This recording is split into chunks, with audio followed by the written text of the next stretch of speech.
আগামীর স্বপ্ন কোথায় গিয়ে দাঁড়াবে, আমাদের স্বপ্নগুলো, আমাদের বাস্তবতাগুলো, এবং বাংলার প্রেক্ষাপটের যেই রূপরেখা তা পরিবর্তনের জন্য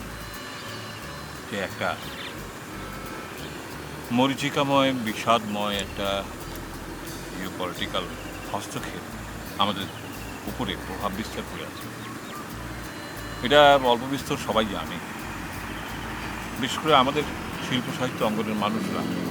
এটার প্রভাবে এত বেশি বেশি করে হতাশা এবং প্রশ্নবিদ্ধ অবস্থানের মধ্যে দাঁড়িয়ে আছে যে আমাদের ভবিষ্যৎ কোথায় গিয়ে যাবে, আমরা আমরা কারা, আমরা কে, আমাদের পরিচয় কী, আমাদের পেশা কী হবে, আমাদের দুমুঠো রুটি রুজি কোথায় গিয়ে দাঁড়াবে।